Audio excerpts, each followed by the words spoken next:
There's an absolute must-read posted at Smerconish.com today. It led the newsletter. I hope you're a daily subscriber. It's from the Washington Post, co-authored by my next guest, under the headline, 5 Points for Anger, 1 for a Like.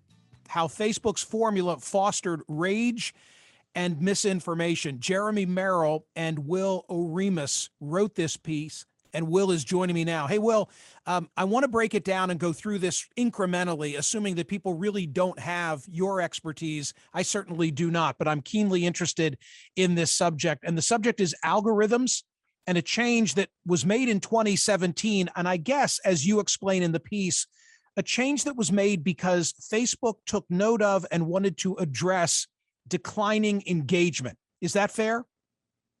Yeah, that's our understanding based on the internal documents, which of course have been leaked by the Facebook whistleblower, Frances Haugen.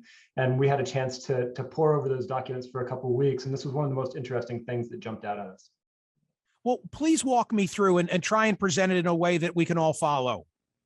All right, so the algorithm is the software that decides the order of the posts in your Facebook feed. I mean, that might not seem like a huge deal, but consider that each time you open Facebook, there are probably thousands of posts that could show you from all your friends, all the pages you follow from the past few days. So the ones that appear at the top of the feed are the ones that you are guaranteed to see. The ones that are ranked further down, you probably will never see. And so really the algorithm decides what we all see on Facebook. And in deciding what we see on Facebook, it also shapes what we post, what we say on Facebook, because we all learn over time what types of posts get engagement, what types of posts reach our friends, what types of posts generate conversations, and which ones don't. And so it subtly shapes our own behavior and our own communication in terms of how we interact online. As I'm doing my read-in for the program, this radio program, and I do it multiple times per day, I run through approximately 2 different primary sources. The Washington Post is a good example of one. And then once I'm finished visiting cable outlets and newspapers and editorial pages and so forth, I always make sure that I drift through my Google News feed. And it's interesting because on most days, that which Google wants to show me in their news feed, I've already seen through my independent research and reading. But it's the same type of principle, right? Somehow Google has my number. They know what I like. There's not a day that passes, for example, that they don't share with me a Grateful Dead related story. Right. So these types of algorithms are prevalent across the internet. Google, as you suggest, has one. YouTube has algorithms to recommend what's the next video you're going to watch after you finished one. Netflix has an algorithm. Spotify has algorithms to come up with personalized playlists. TikTok is one of the most algorithmically driven platforms of all. Most people spend their time on TikTok on what's called the For You page, where the algorithm just picks each video that you watch in order. Facebook's algorithm, well, they're all different in subtle ways. You mentioned Google's. Google looks heavily at the reputability of a source. How many people link to that domain, that kind of thing. Facebook has never taken the reputability of a source as one of its primary inputs. It looks much more at how people are engaging with a given piece of content on Facebook itself. And so the result is that, you know, we see stuff like fake news going viral, and they're websites created by teenagers in Macedonia, you know, ahead of the 2016 election, that were getting massive views saying that Hillary Clinton had died in a car wreck, right? And it wasn't true, but it certainly got people to click. So Facebook's algorithm predicts for each user at each given time, how likely are you to click on the piece? How likely are you to leave a comment? How likely are you to hit the like button? And then what our piece looked at is its prediction of how likely are you to choose one of the emoji reaction buttons, of which there are 5. The lead of your piece. 5 years ago, Facebook gave its users 5 new ways to react to a post in their news feed beyond the iconic like, thumbs up, love, haha, wow, sad, and angry. Explain that change. Yeah, so up until 2016, the only button that you could use to react to a post was the like button. Now, a lot of users back then had been clamoring for a dislike button because some posts just don't lend themselves to a like. right? I mean, sometimes somebody says something you are really upset about. You don't want to like that, but you might want to respond to it. Other times people post something that is really sad, right? They post a heartfelt message about the death of a loved one, and it felt a little weird to hit like on it. So Facebook started offering these emoji reactions. They were haha, wow, sad, angry. Maybe they've added one or two more over the years. That makes a lot of sense as a feature for users. What they didn't say at the time was that when you choose one of those emoji reactions, Facebook's algorithm will treat that as a very strong signal to show that post to other people. And so the effect of this over time, over the network as a whole, is that posts that generate those stronger emotional, those visceral reactions of all kinds, ended up being amplified 5 times more than posts that just generated sort of a little like. And anger is a particular magnet, true? Yeah, so all of the emoji reactions got 5 times the weighting of the like button in these predictions. When it's predicting what you're going to do in response to a given post in your feed to decide whether to put it at the top of your feed or to bury it, it was looking heavily at each of these reactions. But the anger reaction turned out to be especially problematic and sort of easy to game, especially for political actors, propagandists, publishers. It's not that hard to write something that's going to piss people off and get that angry reaction, and that's going to help boost it a lot more than if you just write something that they're like, oh, that's interesting, and they hit the like button. You actually do better by angering them. So it's also true that you could do better by getting them to hit the love button, but that's a lot harder to do, right? And so the anger button, Facebook's own researchers started studying this. I mean, they have teams inside Facebook, believe it or not, who are trying to find the bad sides of the platform and report those up the chain. And a lot of times they're advocating for changes, but the decisions at the top are weighing those sort of what they're called integrity concerns against the Facebook business imperatives, the growth, the engagement. And so the researchers started saying, hey, look, we think this angry emoji is a problem. We really shouldn't be amplifying the stuff that makes people pissed off because it's disproportionately misinformation, it's fake news, it's toxic content. And the executives took a long time to respond to that. They ultimately did, and by 2020 they reduced the weight on anger in the newsfeed. Is there a numerical value that they assign to me as a Facebook user? If I'm someone who's using the social media platform day in and day out, and I'm taking advantage of the news feed, am I reduced in their eyes in the same way that I've got a an Uber rating of a 4.67? Not in quite that way. That's a really good question. I mean, you obviously, as consumers, when we use a business, they're always going to reduce us to data in some form, right? We're just another customer. Facebook is interesting. So for advertising purposes, we're all worth different amounts to different advertisers, and that's not true just on Facebook, but every website we go to, we're getting a price put on our eyeballs in these invisible online ad auctions. We're going to be worth maybe 8/100ths of a cent to Chrysler and 3/100ths of a cent to Sony, depending on all our data and personal preferences. But I think what Facebook does that's a little bit unique is that it really develops over time. Its software develops a deep understanding of what pushes our buttons, what kind of content gets us to react in what ways, and then with really sophisticated machine learning techniques, it can tailor the posts we see to make sure that it's pushing our buttons as much as possible, because that's what keeps us coming back.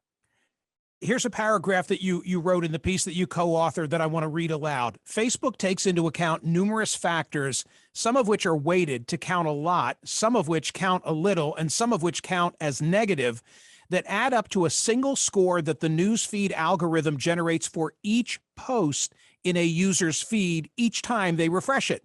That score is in turn used to sort the posts, deciding which ones appear at the top, which appear so far down that you'll probably never see them. That single all-encompassing scoring system is used to categorize and sort vast swaths of human interaction in nearly every country of the world and in more than 100 languages. So it's not that there's a numerical value necessarily assigned to me, apart from the way you described their knowledge of me from an advertising target standpoint, but each bit of content that's in the feed for me has been assigned a numerical value. Yeah, and that numerical value, again, is specific to you. So it's amazing the amount of computation that goes into this algorithm, but it can take in over 10,000 different signals about the post and about your behavior and your history, what time it is, where you are, what kind of device you're on, the strength of your internet connection, all this stuff it takes in. And then using machine learning, it's going to predict a much smaller number of things actually, but it's going to predict how likely are you to comment on this post at this time? How likely are you to hit like on this post at this time? And then it weights each of those predictions. So if it thinks you're going to comment, that's worth 30 times more than if it thinks you're going to like. If it thinks you're going to do a reaction emoji, that's worth 5 times more than a prediction of a like. And so over time, humans at Facebook are deciding how to set these weights. How much more than a like should a comment be worth?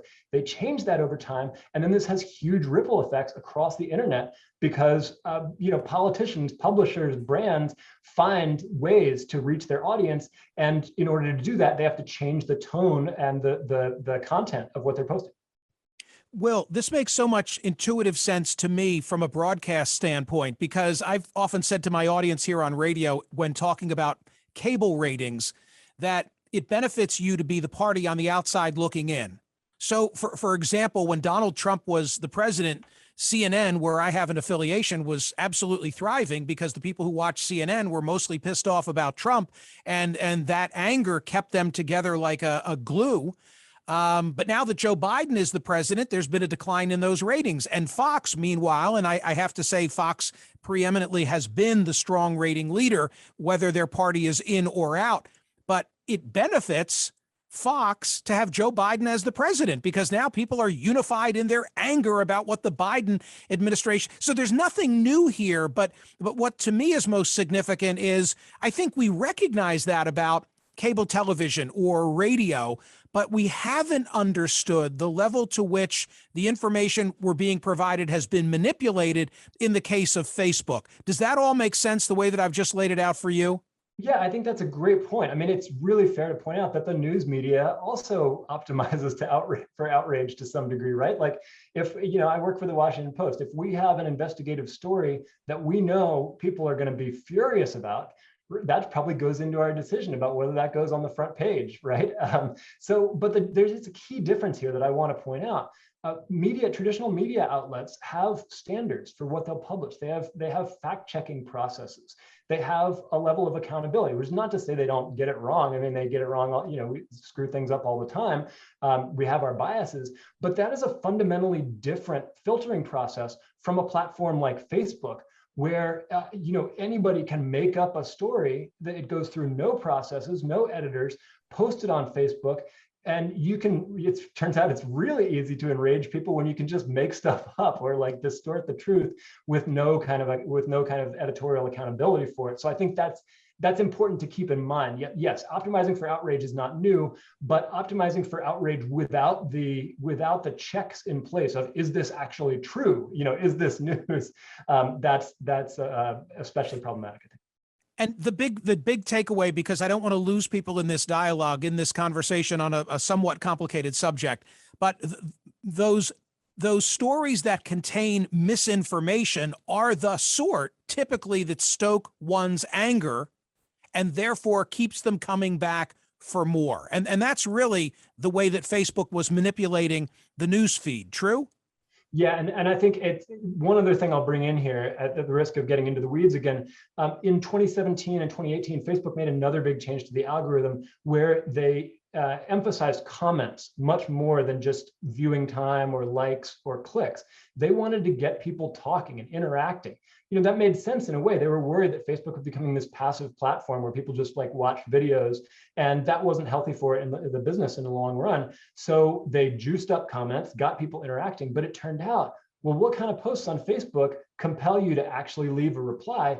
A lot of times it's the ones that make you the most angry or that you think are just totally wrong. You feel the need to say, hey, that's a lie. And then somebody argues back, no, it's not, you're an idiot. And that was what Facebook ended up prioritizing. I don't think it was intentional, but that was the effect. Right. Well, I mean, just take a look at the type of comments that get appended to a story in your newspaper or at the New York Times. And I'm one who, actually. okay, but I often will take a look at what is the most popular comment, and it's angry stuff. It's the incivility that, unfortunately. Okay, a final question for you, and thank you for being so gracious and so insightful. The Howard Baker question: what did they know, and when did they know it? At the highest levels of Facebook, were they aware of what you've been reporting on? I do not. Yes and no. So I actually got a response on Twitter today from the head of Instagram, who was the head of the news feed at the time this change went into effect. He said, "Yeah, you're right. We did set those emoji reactions to 5." He wanted to point out that we set all of them to 5. We also set love and haha and wow to 5. So it wasn't specifically prioritizing anger, but he certainly knew about that. Whether Mark Zuckerberg knew about it at the time, I don't know. It's a big company. There are a lot of levels of hierarchy, and I think it's an important thing to keep in mind as we see all this reporting from these leaked documents. Some of it is stuff that was known at the highest level. Others of it were conversations that were bubbling at lower levels in the company and didn't make it up the chain. But you still got to think about, what is the corporate culture that prevents concerns about user safety and about misinformation from making it to the top of the chain? We began this conversation by talking about algorithms used on other social media platforms. I made a Google reference. Do you think that the rest of them are scared to death because they have Facebook-like problems? Yes and no. I mean, I think a lot of them are breathing easy at the moment. I mean, this has been, for the past 5 years, Facebook has been under much heavier scrutiny than all the other social platforms, all the other internet platforms. And that's generally been good for them. But I think they also understand that it's coming for them too. I mean, there was a hearing just yesterday in Congress where they called YouTube, TikTok, and Snap to the hill instead of Facebook, because they're getting more sophisticated. They're recognizing some of these problems are specific to Facebook and Mark Zuckerberg. Others of these problems are general to social media and to internet platforms. And we got to think about this holistically and not just in the context of, well, Facebook did something bad. Will, that was excellent. One downside, we're recording this for YouTube. Your sliding door is open and I think your cat got out. Thank you for telling me. I'll go chase him down. Okay. Thank you for that. That was really excellent and I appreciate it.